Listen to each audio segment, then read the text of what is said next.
Okay, so now that we have our GUI up, we're going to go ahead and we're going to go to File, Import Data, and then using EEGLAB functions and plugins. And depending on if you're using the standalone version or the MATLAB version, you'll have a different number of these options, but we're looking for the from XDF or XDFZ file. All right, so click that, and then you're going to navigate to your to wherever you downloaded the data. So that's probably going to be in a different place for all of us. So don't follow me exactly on this step because my data is in somewhere different than yours. But we want to get to the data page, and let's just open. So we already looked at participant 001. Let's look at participant 002 today. So we'll just, you can click that or double click it and press open if you didn't double click it. Once we get to this screen of stream name to import and all that, we're just going to leave it on the defaults and click OK. And then it should open us another one. What do you want to do with the new data set? And we're just going to call it raw so that we can keep track of what we're doing with all of our different data sets. And then we can click OK. All right. And for these easy steps, I'm just going to assume that you guys are following along. Raise your hand if you're running into problems or if you haven't caught up to the step that we're moving to. So the first thing I want everyone to do is I want you to just click on plot and click channel data scroll. Okay? And if your thing is behaving like mine is, you shouldn't really see any signals. Does anybody see any signals? For some reason I'm doing .txt form and it won't show up. I can change the initially the files was like initially it said .txt and we moved that. Oh, yeah, that's weird. So that's so try downloading the entire zip of the platform. So then that, I just go on, drop down code, and then download zip, and then just extract it after that downloads, and hopefully it should be in the correct format after that. Let me know if it's not there, but that should correct that problem. Because I think what happens when you do it like that is you're just downloading like the raw version from GitHub and saving it as a file, and depending on the format of the data, so like XDF is a serialized compressed file, so like if you try to save it as like a uncompressed plain file, it just might not be happy. So, but hopefully that works. But okay, so has everyone opened up channel data scroll and sees essentially nothing? So now let's mess around with some of these buttons before we get into anything else. So first let's just try clicking the norm button and see what that does. Doesn't really seem to do anything. Now let's click the stack button. It does change the scale, so it's normalizing everything to some units. So when we click denorm, it should go back to the original scale. But it's what I meant by it does nothing is we still don't know where our data are, right? Then we can click stack and spread, and that doesn't seem to be doing anything. And we could then, as a last ditch attempt, we can sort of change our scale, and you can either do that with the plus or minus button, or you can just put in some like super high value. And in my case, I'm going to put like 500, and I start seeing some data. Then I'm going to move it to like 2000. And all this is doing is it's changing our Y scale. And essentially what I wanted to highlight on here is that what I was talking about before, which is that each of our channels are sort of on their own DC offset, right? So we have to make the scale arbitrarily large. So let's go to like 5,000, and we can sort of start seeing our channels, right? And the reason for this is that they're all in some different universe of like a baseline signal, right? It looks pretty flat on each of the individual signals, but none of them are on that same level plane. Did you have a question? When I did stack, yeah. Okay, cool. So I was expecting that to happen with mine as well. Usually when you stack and norm, it puts all of the channels onto the center of the screen. I was surprised that didn't happen on mine, but it could just be some differences in the export that I have of the standalone versus that. Either way, I just sort of wanted to play around with the buttons to show you that right now we're not really able to see the data exactly as we want it. We can mess around with some of the different settings. So if we go into display and we click remove DC offset, what this is going to do is it's going to only in the plot, it's going to remove the DC offset from all of our signals. So this isn't going to affect the actual data set, but it's going to remove it so that we can see all of the traces within the plot. So if we look at our data set, it shouldn't have, like, it didn't actually change. It didn't ask us to create a new data set or anything. It's just affecting the plot. And at this point, we can go back to a more reasonable scale. So we can try something like 75 microvolts, and we can see all of our signals there. Is everyone at this step right now? Everyone was successfully able to remove DC offset? Cool. So this is, what's up? Okay, so did you see the remove DC offset button? It'll be in display. And then it'll be right under grid. And in my case, it says do not remove DC offset, but we're just going to click remove DC offset. Got it? Cool. In here, you also have access to the other options. So now we can actually mess with these now that we see all of our traces. So when we click stack, it just puts them all onto one common line. And this can be useful for seeing what our relative maximum and minimum signals are. So for example, in this case, we have a really, really clear indication of like how much larger our blink activity is than our regular EEG activity. So with high confidence, this peak is going to be channel FP1, and this one right below this is going to be channel FP2, or sorry, not FP2, but FZ, which is sort of the closest electrode we're recording from that actually has this activity. And if we click unspread and then we click norm instead, it's going to sort of normalize all of the channels to be within some relative axis. So now you can see that the axis has changed to, we're no longer in the units of microvolts, I don't think. I think we're in like arbitrarily scaled amplitude. And you can kind of see that that's happened because the blink potentials look much smaller, but also just like the random variations are much lower amplitude than the other channels. And when we denorm, they go back to being normal. Most of the time, I like to look at my things unnormed because I like to see the influence of my blinks. And if I want them to be more separated, instead of norming them, I'll change the scale of everything because I prefer to look at my signals when they're all on the same scale rather than, at least at this part of the analysis, rather than them being sort of like on their own scales. So in this case, maybe I'd go up to 100 microvolts if I was, or maybe like 200 microvolts if I was interested in that blink, like not overlapping as many of the channels. The downside with doing something like this is that your channels appear to be smoother because there's not an arbitrary, we have a very limited amount of display resolution on our screen. So, there's not enough pixels to maintain that sharpness and jaggedness that actually exists in the data.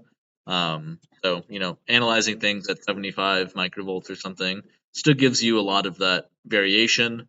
But in reality, a lot of these sharp variations, unless you're studying faster oscillations and stuff, don't tend to be of interest to ERP researchers anyway. Not always true. I don't want to make that a blanket statement, but in general, you're not really losing that much information by sort of looking at larger resolutions. But these data are actually pretty clean, all things considered, so we can safely go through them at 75. Just to teach you guys a little bit about the GUI, the double arrows will skip. They'll skip a lot more time. So, for example, if we start at the beginning, we were seeing 0 to 5, and then when we click the arrow, we're going from 4.5 to 9. Click it again, we're going from 9. So we're moving in these chunks of about 4.5. These are seconds. And when we click the arrow, we're just moving in 1 second increments. So this can be good for, like, for example, when you're at the beginning of the data set and you're just looking for your first event, it can be really useful to just click the big arrows until you start getting to your events, and then you might want to start looking at, your individual data. And things that we're looking at this stage are, okay, the first thing is, okay, what's the general quality of the signal? So some of the things I'm noticing here is that we do have some higher frequency noise, especially on channel FP1, but I can kind of see these higher frequency oscillations and everything, and they kind of look like muscle noise to me a little bit. The fact that I see it in all of the channels indicates, one potential solution is that the reference electrode has some of that muscle artifact in it, and that's being, sort of, what's the word I'm looking for? It's just being propagated to all of the channels because everything is referencing this one noisy signal. What are the different colors? Good question. So the different colors here are the different types of events. If you click on the event types button, it'll sort of give you a key. In my case, it like puts it above the screen, so I can't. There we go. And I have a lot of different types of events. Not everybody designs their experiments this way, but the way that I code my events is so that each individual event gives you all the information you need to know about it.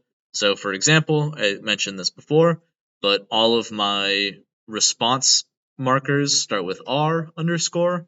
All of my stimulus markers start with S underscore. And then after that, I have key information about the stimuli, or the events. So you can see that for both S and R, I determined whether or not the stimulus that was shown or responded to was a target or a non-target. This is useful because a lot of the times we want to just epoch events to targets and non-targets and see what the differences are. I also include additional information. For example, on the responses, I encode whether or not there was an incorrect response or a correct response. I also store what the actual stimulus that was shown was, and the number that's after the stimulus is the target rate. So what was interesting about this experiment that we just ran is that some of the blocks had a target rate of 0.4, so 40% of the 40% of the trials were targets, and some of the blocks it was only 20%. And the reason why I designed it this way is that if we're aggregating all of the signals and analyzing it, we should see that on average we're getting a smaller P300 amplitude for the blocks where the target rate was 0.4, and we should see a much larger P3 amplitude when the target rate was 0.2 because it was more rare.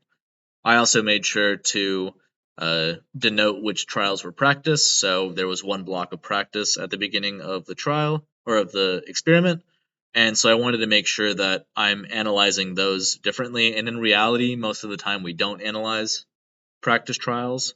We usually use practice trials as an indicator for if the subject has understood the task correctly. This is especially important if you're working with like just random people and children, and especially in this case, I knew that we were all here to learn and you guys are all very attentive. So, it wasn't hyper monitoring like, okay, is this person responding to things correctly or not? But in a real situation, that's something that you would want to do. And you can either make it so that you have some external program that's taking in the LSL markers and it's keeping track of, okay, this person was accurate during the practice or whatever, or fast enough, whatever you're looking for, or you can actually embed it into the software itself. And after the practice, it can give the experimenter useful information like, participant, like it'll say good if everything was good and you're ready to continue, or it'll say like try again if you need to explain to the participant something. You'd think that every task is easy enough that nobody could fuck it up, but I have worked with tons of participants that just like for whatever reason do not and cannot and will never understand your task, even if it's like a really easy task, and you just send those people home. Like there's like nothing you can do sometimes. And it's not like it has nothing to do with like intellect or something. Like I've worked with very smart people that then come in to do my task and they just cannot understand it, and it's like, all right, well, I don't know what's going on here, but anyway, so the practice trials have a lot of utility, and sometimes, so what I was talking about here is it's like an inclusion criterion for some experiments. So typically, it's usually just to gauge if they understand it, but you can use it to disqualify people as long as you make sure that that's part of your protocol before you start the experiment. You don't want to just like arbitrarily say, oh, you can't do this because you didn't do well enough in the practice. But yeah, in general, it's not that useful to see these different colors. I wish I could actually say make all of the S's one color and all of the R's another color and like maybe incorrect one or the other. In reality, a lot of people who do EEG experiments like this don't use as complex of a notation index with their markers. They'll just like say it was an S or an R or a target or a non-target, and it's or like correct or incorrect. So people will have a lot fewer events. I just find that this delineation is a lot more useful because nobody has to go into metadata to analyze this data. You can just see right here what all of the events refer to. I actually take this one step further. This is something that I'm trying to make a thing, but I'm not really seeing a lot of people do it yet.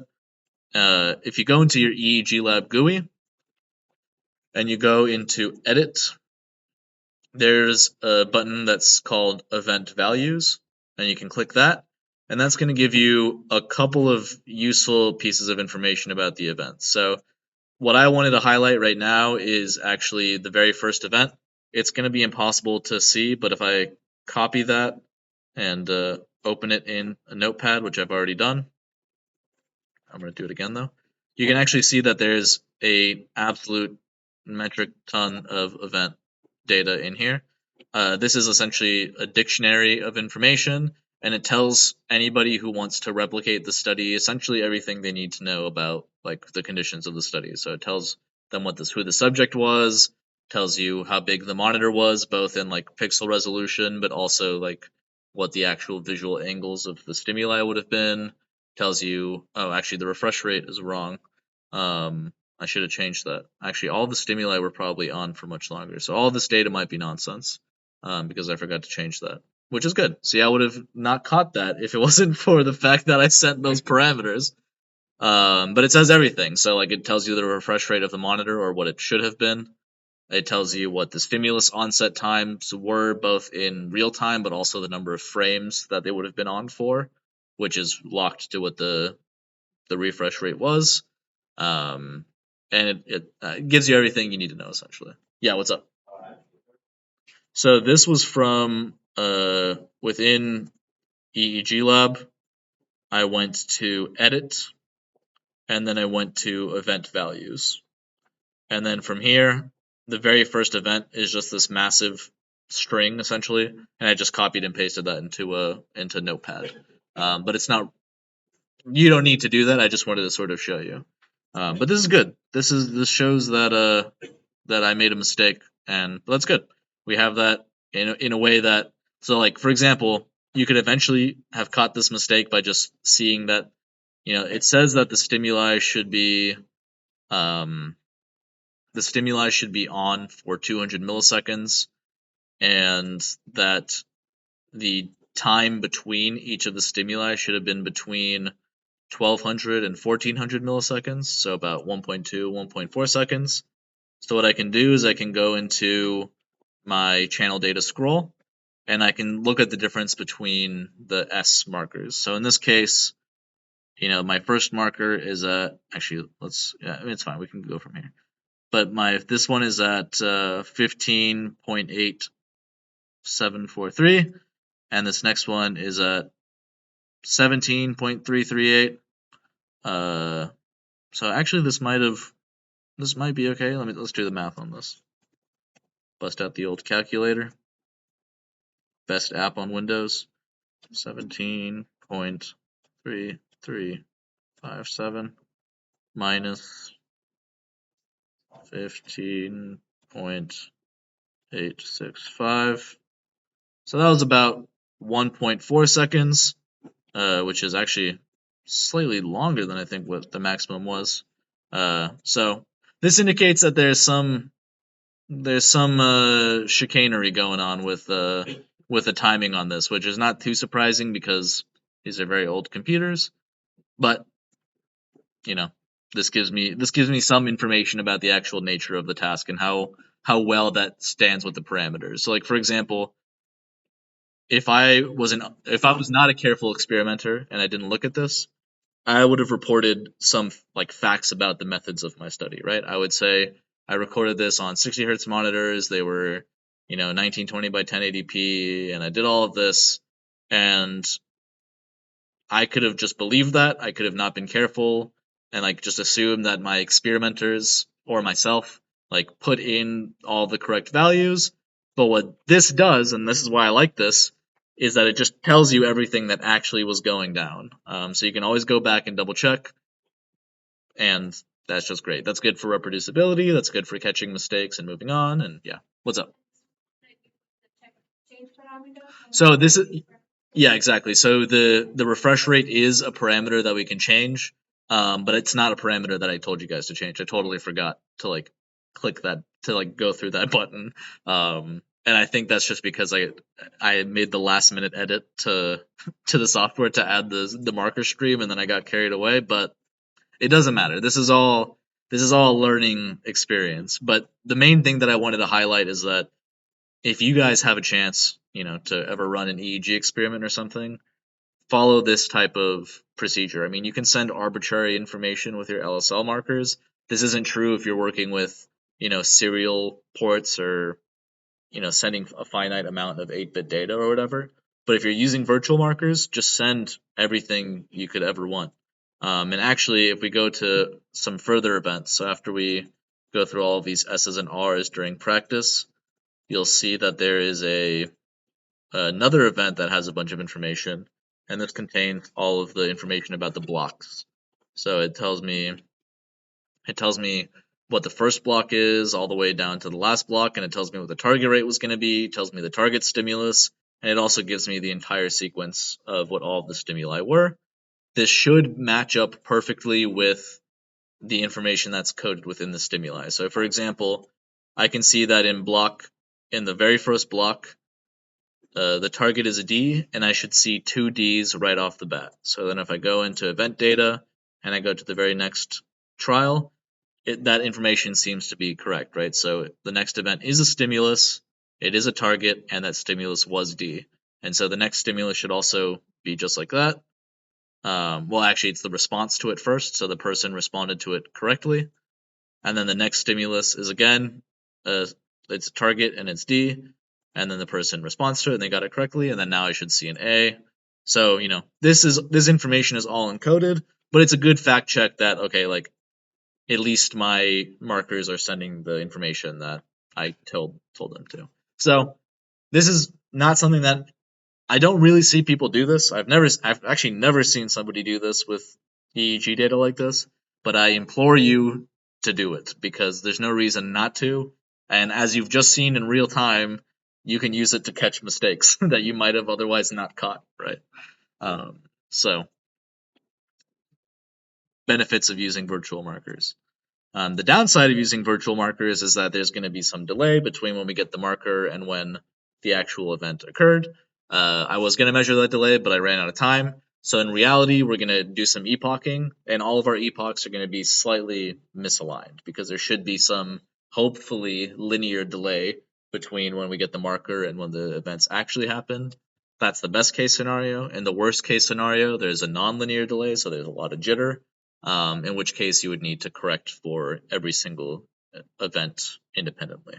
But for now, we're just going to pretend that these event markers are exactly lined up with when the participants actually saw and responded to the stimuli, even though we know that's not true. And the funny thing about pretending is that some researchers always pretend and they'll never correct for that delay, and they'll just like publish their stuff and say, oh, this is accurate, even though we know for a fact, like, with essentially 100% certainty that it's never going to be true. You have to measure the delay of your things. You would measure the delay of that rate.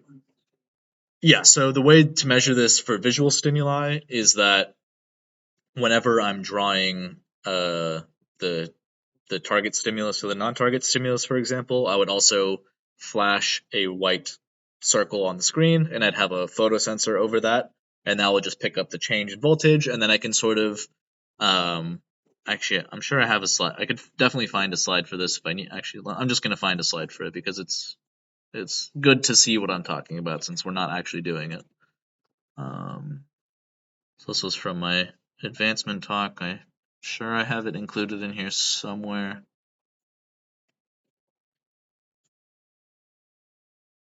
Maybe it's over here.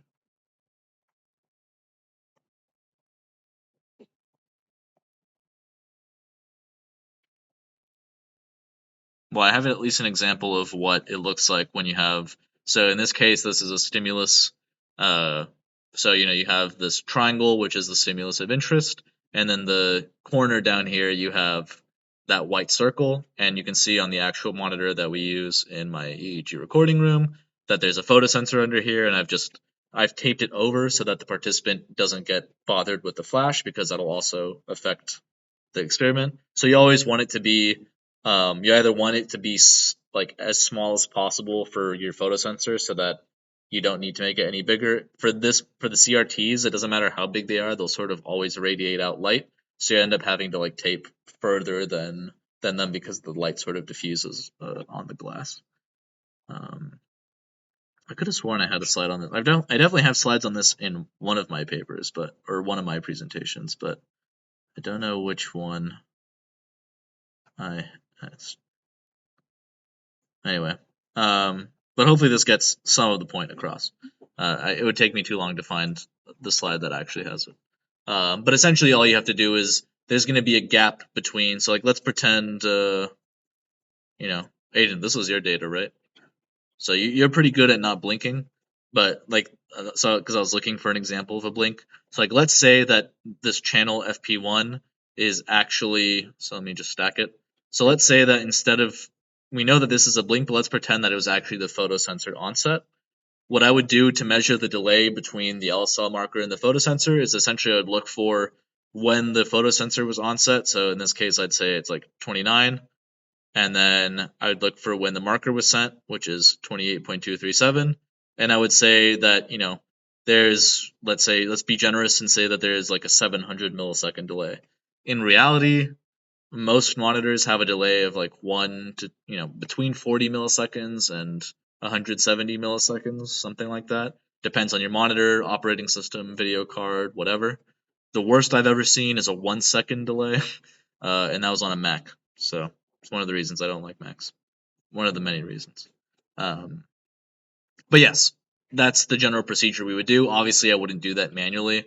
What you can do to approximate it is plot all of the averages. So like ideally you'd have an automatic test suite where you record, 1,000 versions of this thing flashing on in the photosensor, recording it, and then you just compute a grand average, and then you can sort of make an approximation of the thing. The more accurate thing to do is to do it on all of the single trials, because then you can also keep track of the variance very carefully.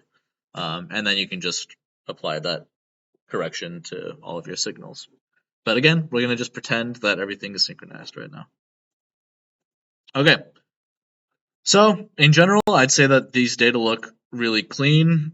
This is like the first example I've seen of a blink during a trial. So at the time of like when we eventually go to trying to look for artifactual trials, we're going to find very few of them, which is great because we don't like to get rid of data. And in this case, we're just going to reject bad trials rather than trying to do any sort of artifact correction.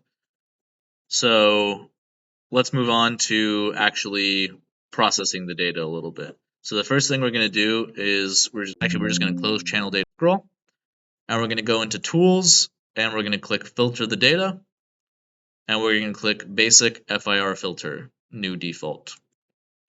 Okay, and we're going to apply a filter that's very commonly seen in the ERP world. We're going to do a lower edge of 0.1 hertz and an upper edge of 30 hertz.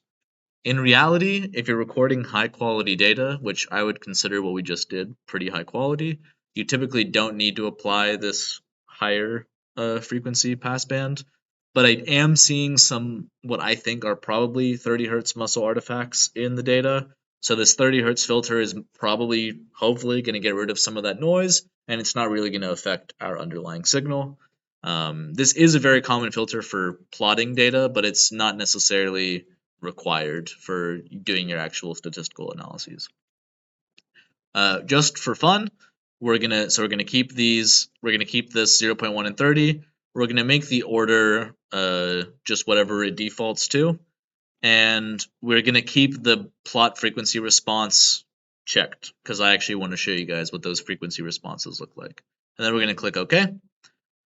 It's first going to generate a figure, and then it's going to ask you what to name your data set, and we're just going to call it filth so that we're keeping track of our process. And we're going to say, all right, now we've just gone ahead and filtered the data. And you can click OK. For you guys, it should be number 2, but I was already looking at some stuff before this, so it's number 6. When we're looking at this diagram, so this is commonly called a Bode plot. It's essentially showing us the frequency response function on the top. So you can see that we have frequency on the x-axis, and we have magnitude in decibels on the y-axis. And when we're at 0 decibels, that means we're not amplifying or attenuating our signal, right? 0 decibels is sort of like the signals are staying at their raw baseline value. And as we get smaller and smaller, it means that those signals are sort of being removed from our underlying thing. So we're going down, everything up to, our X here is 29.73, so that's 29 hertz, is at 0 decibels. And then we have this honestly pretty aggressive, pretty fast cutoff. And then our signals start going down into like negative 68 decibels. And remember that decibels are logarithmic, so these have been just like taken down to like essentially 0. These like ripples in the oscillations of the attenuated signals are sort of just like an artifact of the way that the filter coefficients are designed. But you can sleep easy at night knowing that all of these are like the difference between this 0 and this 0 is like nothing. I mean, these are exponentially attenuated. So these are not going to really affect our signal. But it's interesting to see in this like actual filter that we don't have like a perfect step function, like everything is not at, like minus infinity decibels. And we also see that there's sort of like a curvature to it. So although it's sharp, has a sharp cutoff here, it is sort of like smoothly attenuating signals in higher and higher frequencies. But again, the difference between this attenuation and this for our purposes is they're all the same. You can also if you look very closely, you can see that there's a line going from like negative 300 to 0 at the very beginning. That's because we set our high pass filter to be at 0.1 hertz. If you were to change this and make it like 5 hertz, then you'd sort of be able to see that spike reach back up to this line. The bottom line is showing us our phase response, and what we can see is that we have a linear phase offset. So by linear, I just mean that we have a straight line that's going down all the way until we get to our into our cutoff frequency, and then after that, it's a constant phase offset because the filter isn't designed to alter those phases at all. It's just they're being attenuated. Yeah, what's up? Like, what is the magnitude supposed to like kind of represent? Kind of like amplitude? The magnitude is a way of talking about amplitude, but in relative units, right? So we're not talking about it as like, our baseline is staying at whatever, like 10 microvolts or whatever. It's a relative scale. So 0 decibels means that the signals are not being altered in any way. They're staying at exactly the same level that they were before. And as they go into the negative decibels range, it means that they're being attenuated, which is the opposite of amplification. So like when you have your guitar plugged into an amplifier or something, and you're turning up those decibels, like it's exactly what this graph would show. So you'd show all of those signals going up in magnitude. Magnitude is just like the strength of that amplification, and if it's positive, it's being amplified, and if it's negative, it's being attenuated. Yeah. But people will plot these diagrams, whether it's like the FFT or in Bode plots, in all sorts of different scales. So like when I drew it on the board over there, I used percentage just because I found that to be a very effective way of saying like the signal's at 100% strength versus like 0% strength. But sometimes you'll see it in power. Sometimes you'll see it in like actual amplitude. It sort of just depends on how you want to generate it. Just for fun, let's open EEGLAB and click Datasets and reselect Raw. And it should update. So you guys will probably see number 1 raw, but I'm on number 5. And then we're going to apply a different type of filter to it just to show you guys like the differences in what happens. So we're going to do filter the data, and we're going to go for So I only have the option for short IIR filter on mine. Does everybody else have a short IIR filter? What do you have for the people who are shaking their heads? I got basic. There's no short IIR though. All the fire filters. Okay. Well, that's good. So back in the day, the default filter for EEGLAB was actually a Butterworth filter, and sometimes it would generate like nonsense because again, IIR filters are not reliable. So it's cool that they've actually removed the Butterworth filters and the IIR filters from the default. 'Cause that's actually a relatively new change. Like even back in 2019 and stuff, that I think they were still in here. So you guys don't have to follow along with the step. I'm going to show you what happens with an IIR filter. So I'm going to make like a 0.1 hertz to 30 hertz, and I'm not going to worry about the transition. I'm just going to keep it automatic, and I'm going to plot the frequency, and I'm also going to make it a causal filter, which again means it's just not going to filter the data back and forth. And I'm mostly just doing this to show you guys the frequency response. Okay. Well, that's fun. It doesn't even want to filter my data with an IIR filter, which fair enough. Let's do something like 5 to 60. All right. Well, it doesn't even want to do it. Anyway, the thing that would be different about an IIR filter is the phase response would be nonlinear, so it'd be sort of like a curve, and the magnitude response is going to look different. But anyway, doesn't matter. I just wanted to illustrate it.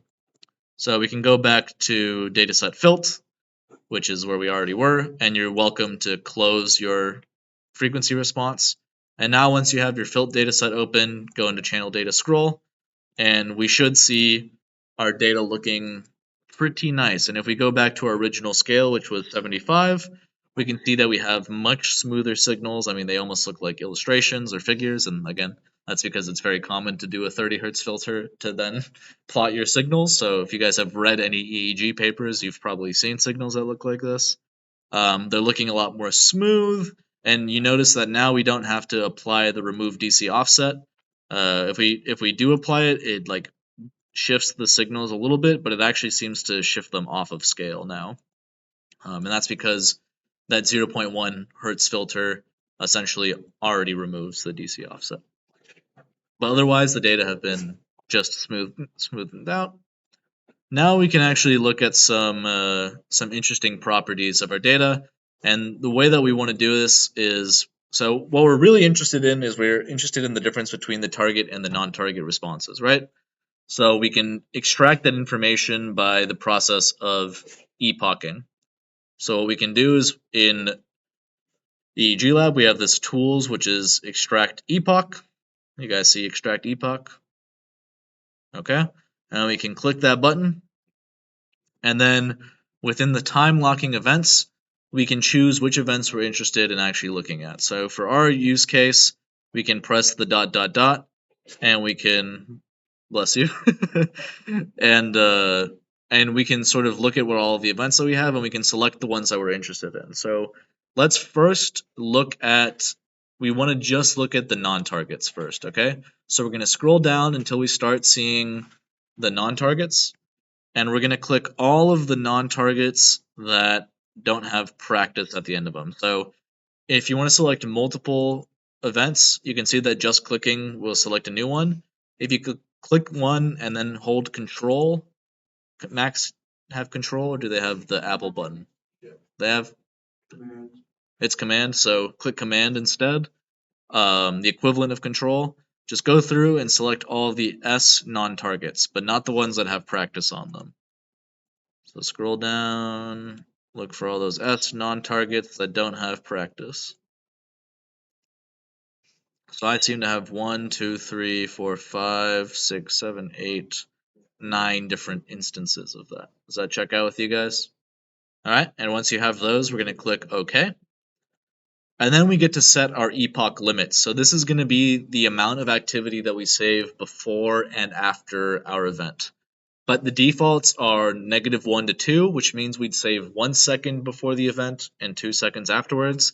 That's a pretty big window, and that would actually overlap with our next event in our case. So we're going to choose something a little smaller. we're going to look at 200 milliseconds before the stimulus. So we're going to do 0.2, negative 0.2, and then we're going to click space.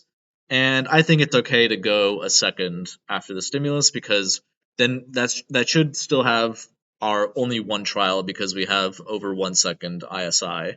By the way, ISI stands for interstimulus interval, so it's the amount of time between two stimuli.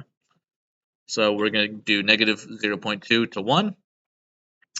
And for the new data, we're going to name it non-targets non_targets_all. And the reason we're looking at all is because remember we have two different types of events. They could either be in the 0.2 target rate or the 0.4 target rate. For our first pass at analyzing the data, we're just going to say, screw it, I don't care what the rate was, I just want to look at my non-targets. So we're going to do that, and then we can click OK. And then the name should still be applied over here with what we told it, and we're just going to click OK again. And it should give us a new window. So does everyone see the baseline correction window? So now what it's asking us to do is to choose our window that we think has quote unquote no relevant information, and it's going to take that average and remove it for everything. By default, it has already chosen the window that we want. For some reason, and I don't know why they do this, on this step, it's in milliseconds, and on the step before, we were working in seconds. So remember, we did 0.2 and not 200. But now we're in milliseconds, so we're going to keep this exactly how we want it to be.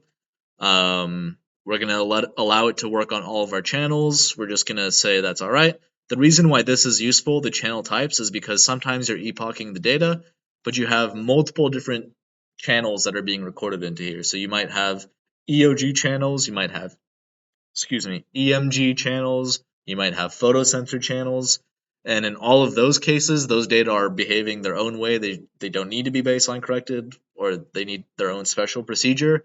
So in this case, you could say, okay, the only channels that I want to operate on are EEG or EMG or whatever. But in this case, all of our channels are of the same type, so we're just going to leave it default, and we can click OK. And we're just gonna click OK and overwrite that data set, although they gave the new name. Really, we could have renamed this non-targets all BLC, which would stand for baseline correction, but it's fine if it has the same name. We're just gonna ignore the previous one. So now, if we close the previous channel data scroll and go into our new channel data scroll, you'll notice right off the bat that you're starting to see events, right? So before, if you remembered, we had to actually scroll until we saw our first event, but now we're getting all of our events right off the bat, and that's because we are now only looking at our epoch EEG data. So if you look at this transition where this dotted line is, for example, you can see that it's not a smooth transition from the top of this data point to the start of this data point, and that's because this is a completely different event than this one. And now we actually have the ability to highlight these events. The reason why we'd want to highlight these events is because you can actually go through at this stage and do visual artifact flagging. So for example, we'll scroll through for a little bit and look for an epoch that has some blinks in it. And again, Aiden wasn't blinking a lot, so these are going to be kind of rare, but I found one right here. So I'm at about time 13.5. I can see that within this epoch, there's a blink at the very end. So when we're in this situation, it can be relevant to determine if that blink occurred at a time that we're interested in. So in this case, we can sort of see our time scale. We go from 0 to 250 milliseconds to 500 milliseconds to, our 1 second, which is our epoch length. Again, we're expecting our P3 to be, that activity is going to be maximal between 300 and 400 milliseconds, and this blink is way after that. So we're actually just going to leave this alone. We don't even need to reject that. Again, if you were doing a study that was interested in later cognitive components, like P600 or something, then maybe this blink is going to start affecting those components, and you would definitely want to reject this. But for our use case, I don't think it's necessary. So the number is the number of milliseconds after the stimulus?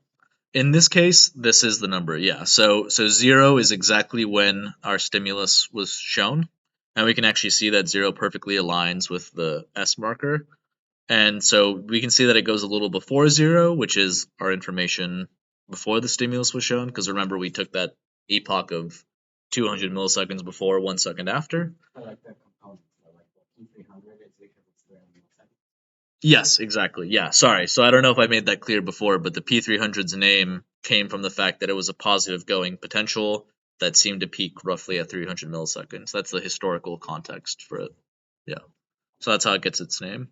Nowadays we call it the P3 because it's sort of like the third positive component that you see in standard tasks, and also it's really not elicited at 300 milliseconds all that often. But anyway, so we're just going to go through this and see if we see any instances of a blink happening within that time period. So this one, it seems like the blink is pretty far off, so we're okay. Again, somebody who's careful or like paranoid might want to drop these trials anyway, but I'm really just trying to make sure that we don't have anything weird in our, in our period of interest. And it seems like overall we're okay. So this one is interesting. We have a blink before the so we have a blink in that baseline period, and I actually would reject this one because remember, when we're baseline correcting, we want to make sure that that activity we're using for the baseline is sort of neutral activity, and if we know that there's some trial that has an influence, then it's no good. So I'm going to select this trial, and we're at time 49.5 and it's trial 51, and I'm going to go ahead and I'm going to click the reject button. Oh, sorry. We can do that at the end. So let's click no and go back to channel data scroll. So I forgot that you don't have to reject them all at the start. So I was at 49.5. Anyway, this is still selected. So we're going to keep it selected and we're just going to keep moving on, looking for artifacts. Artifacts like this that we're looking for are very easy to automate. I'm just going through them physically because it's just good practice. So here's another one that has, it seems like there's a blink at the very start of the baseline, so I'm going to select it as well. That's event 61. Keep going forward. This one's a little weird, but I'm going to say it's okay. In general, you should only reject things if you have like a very good reason to. You shouldn't reject things just because like they look funky unless you absolutely know what the artifact is. Yeah. I think there's one at 45. 45? 45. Okay, yes, good call. So Simon caught one where it looks like that peak is at about, yep, it's like right before the P3 would start. So it's at about 260 milliseconds. So we should also flag event 45. Good catch. If you guys see any, then also raise your hand and let me know. But right now we're just going through and we're looking for some funky data. And one of the things I really think that EEGLAB has a strength over MNE is that this process is pretty seamless. I know that MNE does have a pipeline that's very similar to this, but I've heard that it's a little funky to use. Again, I don't use MNE, but I've heard people complain about it.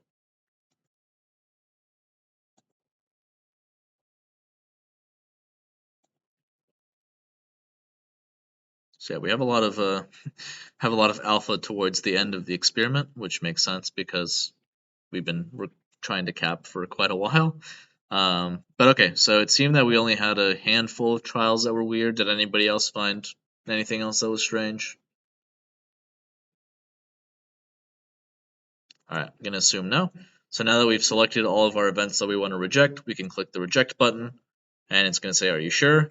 And we're gonna say, "Yes, we're sure." And now we're gonna rename this, and we're gonna call it _clean because we've removed all of our artifactual trials. Now what we can do is we can go into, I think there's a way to, so typically when I do stuff in EEGLAB, I would typically be using ERPLab for this step, but there should be a way to get the grand average ERP, or the average ERPs for this condition. I'm pretty sure channel ERP image will give that to us, but it's going to give it, we're going to have to select the channel manually. So remember that in this case, the LSL stream didn't actually tell us which channel, like it didn't give us our channel information, but we have our montage and we have that written down. In most recording software, that is stored within the metadata of the XDF file, and so EEGLAB would already automatically know which channel responds to which location on the scalp. In this case, we're just going to have to refer to our sheet, and we know that channel 5 is PZ, and that's where the P3 is usually maximal at. So I'm going to click channel 5. I'm going to uncheck the plot scalp map, and I want to keep plot ERP. The color bar, I don't think is going to matter too much. Time limits are fine. Downsampling means it's going to stay the same. Smoothing factor, this is just going to smooth the signals a little bit. For this case, we're just looking at a plot, so I'm just going to leave this at the default. In reality, you typically want to have this like 0 and just actually apply your filter that you're going to be using to smooth the data. But for now, this should be fine. And we can make the fig title non-target average, something like this, just so that we know what it is that we're talking about. The time limits look good because it's keeping the same rate as our epoch, and I think everything should be good. And I think this should be okay. So let's click OK and see what that generates for us. Oh, so it's generating a time frequency response. Oh no, it's not time frequency. It's trials on the x-axis and time on the x-axis, trials on the y-axis of the colored plots, and then the colors are the actual voltage values. So this can be useful for sort of showing activity over time. So interestingly, it seems that like between trials 40 and 50, there was quite a lot of high amplitude noise injected into the data. I mean, this doesn't look biological to me, so I'm going to assume that this is some type of artifactual signal. I'm not exactly sure what this is. I haven't seen anything like this. But it's very interesting. I'll have to do some further analysis on that. But what I wanted to really highlight is the average time series response. We're not really seeing anything. It's pretty flat, and that's to be expected with a task like this. Sometimes again you'll get a P3 response from the non-targets, but it's not super unusual to see it be flat. It is unusual though not to see any of the early sensory information. This really just looks like noise to me. And then as we get into the later ranges, we're sort of like reflecting some response related activity and some blinks. This could also be, so that's one interpretation. Another interpretation could be that our delay is super duper fat actually, and that we have a pretty massive amount of time between our photosensor between when we get our LSL stream and when we get our actual activity, because in reality this kind of looks like baseline activity, and these could be some early perceptual potentials. It's not really possible to know without first assessing the delay of our monitors. But in any case, the steps that we've gone to get to this stage they're correct either way. We just haven't corrected for our delay. So just for fun, let's try to do the same thing, but on our targets. So first we want to go all the way back down to our data set with our filtered data, because this still has all of our epochs in it. And then what we want to do is we want to go through that same process of extract epochs. And we want to click the ... And in this case, we're going to look for all the stimuli that have targets. And we're going to select all of them except for the practice one. And there should just be a single practice one. So in this case, you could just like click it, shift click all the way to the bottom, and then control click the practice. And then that should select all except for that one. And then I'm going to click OK. Are you guys seeing this? Is this good? Okay. I'm going to click OK. and then I'm going to change my epochs limits again from to negative 0.2 to 1, and I'm going to name it targets all, and then we keep it targets all. It's going to ask us to baseline. We're just going to keep it the default, so we're going to click OK. And again, we're all right with keeping it the same name, even though really we should give it something else. And now we can do the exact same process as before. Go into channel data scroll. We can set that access to about 75. And we can go through and look for trials that might have some artifacts in them. So these seem okay. Again, we have a bit of, we're still seeing some of that high frequency noise. So this trial has some weird drift over here, but it doesn't seem to be affecting anything besides FP1. Oh, another thing, typically at this stage you already have channel information, so you actually know which channel these are, but I'm just assuming that we all remember like channel 1 is FP1, channel 2 is FZ, so on and so forth. But for most most data sets, you have that information already, you know, it's already embedded in your data set.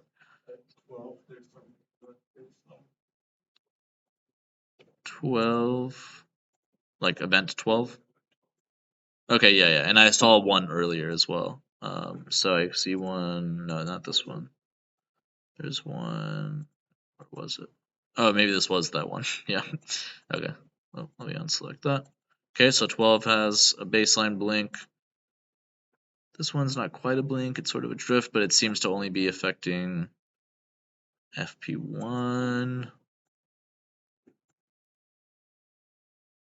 This one has a bit of a dip of the thing, but again, it doesn't seem to be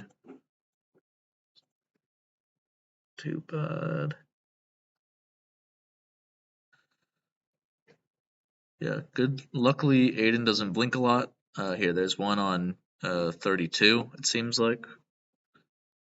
So we'll plot that one in there.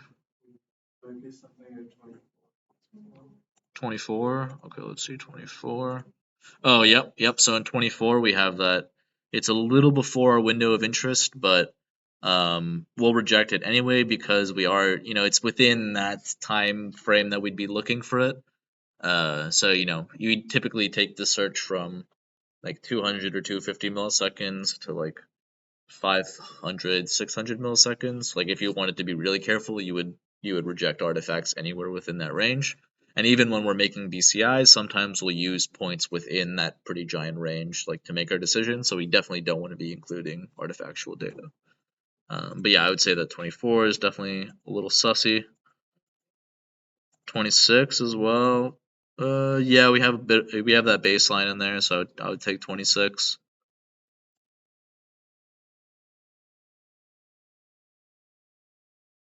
So looks like 36 is we'll definitely get 36. And that's it. So we have a lot fewer target trials, as we can see, than non-target trials. But I think we have them all selected, and then we can click reject. Are we sure we want to reject? Yes, we are. We'll call targets all clean, because we've gotten rid of our things. The naming conventions that you use are usually like pretty sensitive to like your lab or your project. I'm just using the convention that I used to use at my old lab. I don't use EEGLAB anymore. And now we can go through and we can extract those epochs again. So tools, extract epochs. And for the time locking events, sorry, we already did that. We're trying to plot the epochs. I want to go to plot channel ERP images, and we're going to stay on channel 5. Going to keep the default, get rid of the plot maps, and then I'm going to just change the figure title to target average.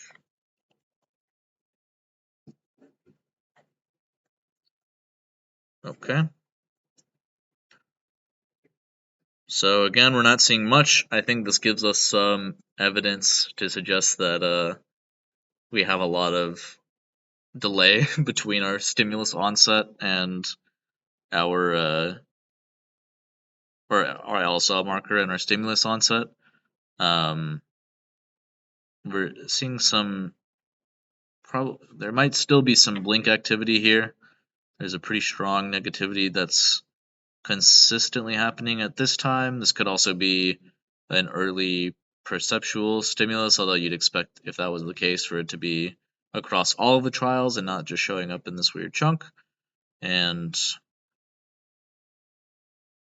it's pretty consistent for quite a long time. It has sort of like ripples over here, which is interesting. I'm not really sure what is the heat map showing?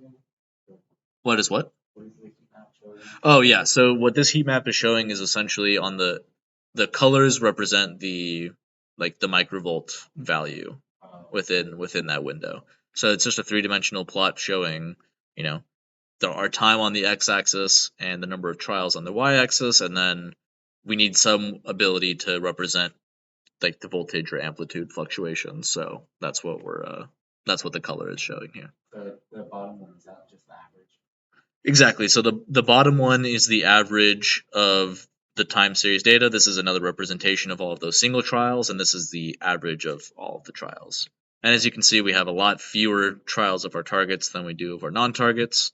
On average, it's 0.3 of the trials are going to be targets, and some of them it's 0.2, some of them it's 0.4. But yeah, I'm not sure what this little blip is. It's pretty interesting. In any case, I'll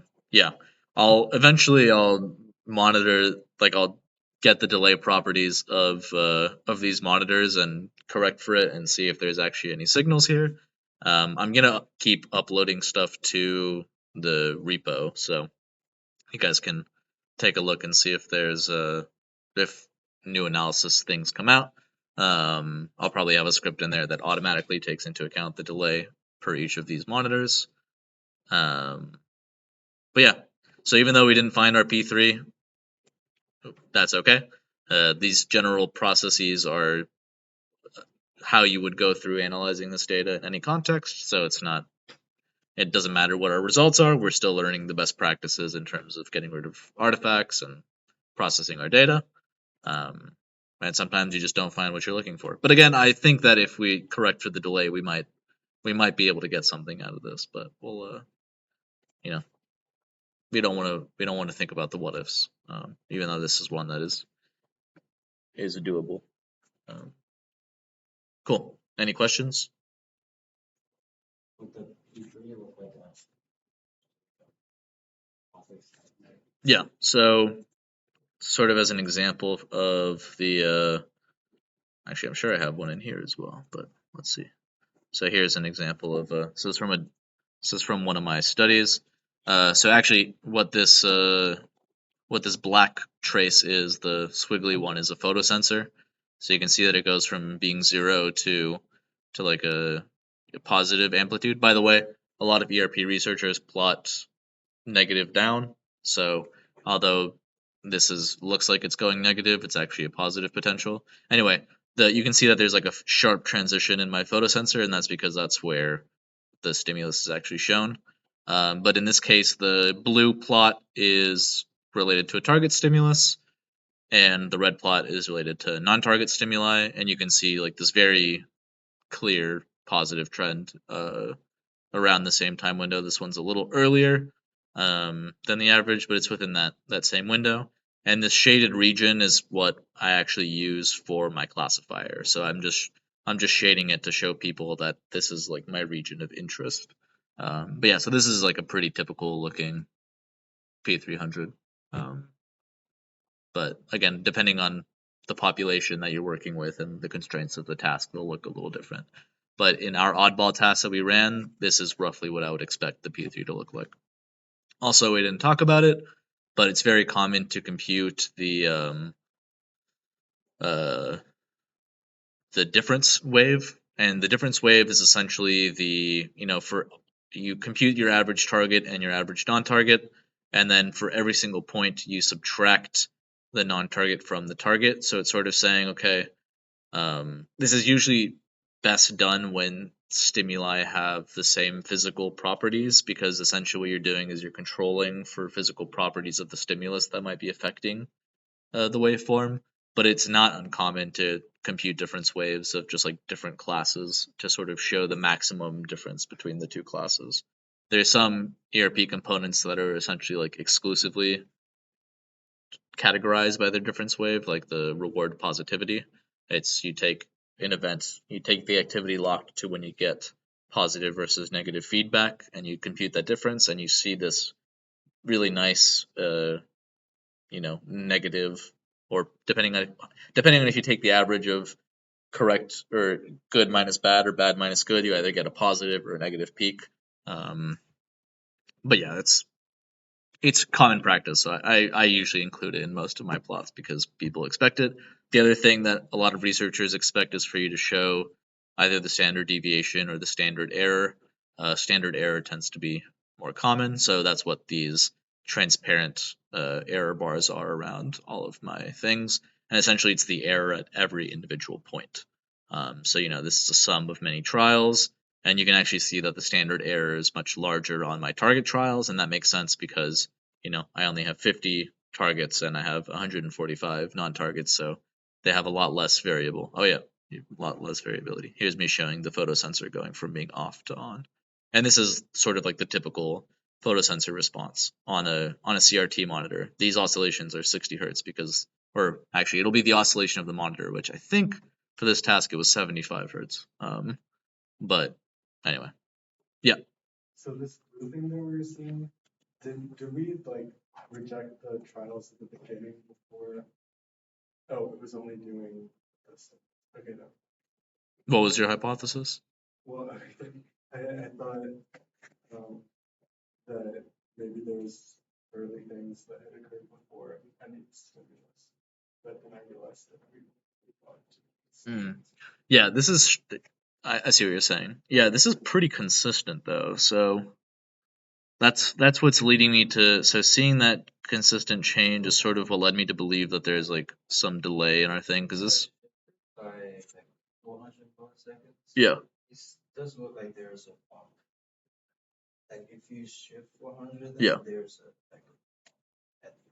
Yeah. That makes sense. So Simon was, for the recording, Simon was saying that if you take this epoch, but so like for example, let's go back to our filter data and let's extract the epoch, and let's do it for all of our targets except for our practice.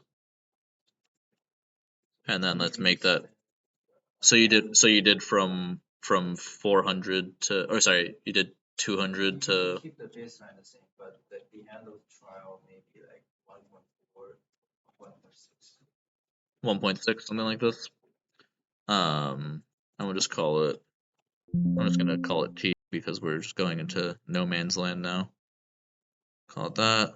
Baseline correction. We'll just keep the baseline fine. In reality, if it was shifted, we'd actually move it to a different area, but it looks like baseline activity, so we'll just keep it there.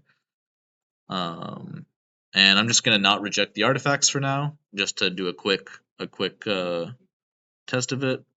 I want to plot the channel ERP images. Keep it channel 5. That looks fine. Okay, I see. So you're saying like around here is what you're talking about?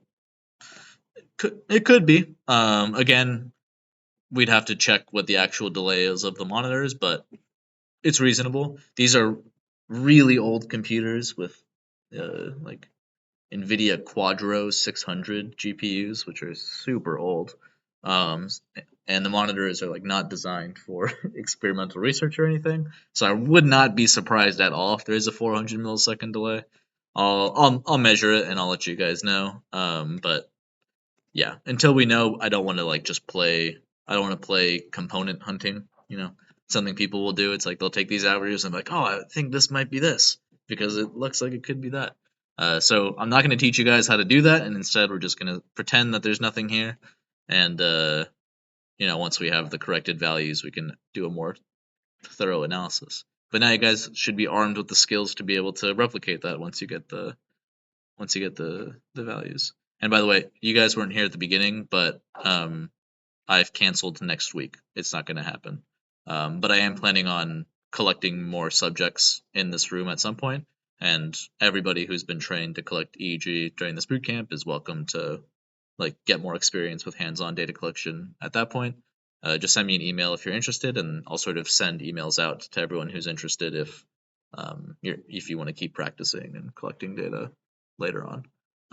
But the best way to, at this point, you guys have been armed with the basic skills, and the way to improve is to just like practice via lots of repetition. So whether you do that with me or at another lab or something, that you guys you'll be set up well. But yeah, I will have opportunities if you want to work with that. So what happened to the second? I'm just too busy. Yeah, the quarter is kind of sneaking up on me, and I need to set up my own data collection for. I have a couple studies that I need to run, so yeah. And we've already essentially next week is we really covered all of the intro stuff this week already. So next week was just going to be, like I didn't really the lecture that I had planned for next Monday was kind of filler, and like this we're going to do the exact same data processing steps on Thursday. The only difference is we'd be running a different experiment, but in reality the thing that like you would need to grind out at this point is just collecting lots and lots of data, and that's just hard to do with so few people. Like it'll be easier to do if I'm pulling in subjects from the SONA pool, which are people who are sort of getting course credit to do it. And then we have lots of heads, and we can have lots of people to cap lots of heads, and you can just get lots of practice that way. So that was my thinking about why it was just not that effective. What's up? Real quick, when are you planning on like getting subjects? It'll be probably starting around week 3 or 4, somewhere around then. I have a bunch of plans week 1 and 2. And I need to get the study approved from SONA, but I wasn't planning on doing this, but I was talking to my advisor this morning, and I'm like, it's sort of the idea just came around that it's like it would just be better for everybody if we were just getting actual subjects in for data collection, especially because our lab, we have a lot of people now that are interested in doing EEG, and this is a good way to train lots of those people at the same time, but then not have you guys that are newly trained, and could start getting neurotech people involved as well. It'll be a good opportunity for everyone. What's your lab? It's a DeSalle lab. Yeah. So you'd be affiliated with the DeSalle lab if you wanted to help out. You could put it on your CV. And you're actually, I mean, this is legit. We're not working with $100,000 equipment, but everything that you guys have learned is exactly the steps that I teach. I mean, Simon's been trained to collect EEG data before, and like in our main lab setup, and it's exactly like what I've taught you here is exactly the same that I teach all of my research assistants with this full kit. I mean, this is legit. It's just we just happen to be working with really cheap equipment, but it still works really well. All right. Well, this has been a lot of fun. Thank you very much for joining me on this, and I do hope that you guys learned something. Hopefully, many things. And again, if you have any questions, feel free to reach out via email. And I don't want to bother you guys, so like actually send me an email if you're interested in doing this data collection stuff moving forward. And I'll sort of just like make a group, and I'll send you guys emails of updates and stuff. But otherwise, yeah, it's been fun, and it was nice to meet all of you guys. And good luck doing EEG research or whatever research you're going to be doing from now on. And yeah, thank you.